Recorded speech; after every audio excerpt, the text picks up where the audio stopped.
एक बार की बात है कि किसी गांव के में एक गरीब आदमी रहता था, जिसका नाम अमर सिंह था। उसका एक लड़का भी था, जिसका नाम निगम था। अमर सिंह व निगम किराए के कमरे में रहते थे।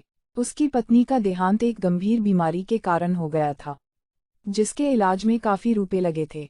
अमर सिंह एक सेठ के यहाँ काम करता था। एक दिन निगम ने अपने पिताजी से कहा कि मैं भी आपके साथ काम पर जाऊंगा। अमर सिंह के मना करने पर भी लड़का नहीं माना और अमर सिंह के साथ सेठ के यहाँ चला गया। अमर सिंह सेठ के घर की साफ सफाई का काम करता था। अमर सिंह सेठ की लग्जरी कारों को साफ कर रहा था और निगम उसे देख रहा था।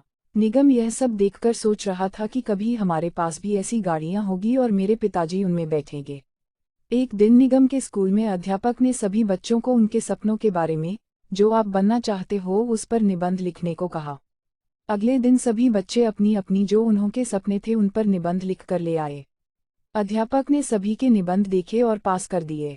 निगम का निबंध देखकर अध्यापक बोले कि तुमने ये क्या लिखा है? तुम ये बड़ा बंगला, गाड़ी कहाँ से लाओगे? और कहा कि मैं तुम्हें एक दिन और देता हूँ, तुम ऐसा निबंध लिखकर लाना जो तुम्हारे लिए संभव हो, जो तुम कर सको। बेकार में जो तुम्हारे लायक ना हो उस पर निबंध मत लिखकर लाना, नहीं तुम्हें फेल कर दिया जाएगा। निगम घर गया और अपने भविष्य में अपने सपनों को सोचने लगा और लेकिन कोई दूसरा सपना सोच ही नहीं पा रहा था।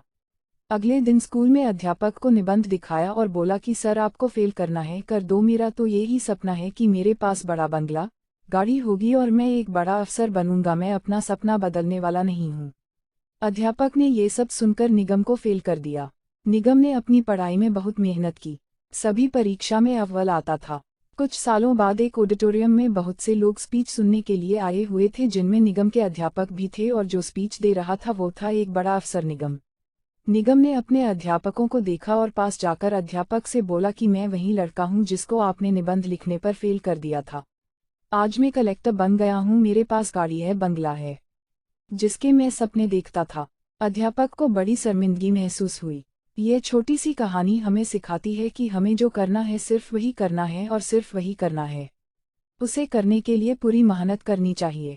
एक लक्ष्य बनाकर हम उसे हासिल कर सकते हैं। कैसी लगी आपको ये कहानी? कमेंट करके बताएं। धन्यवाद। कहानियाँ बाल एंटरटेनर पे सुन रहे थे।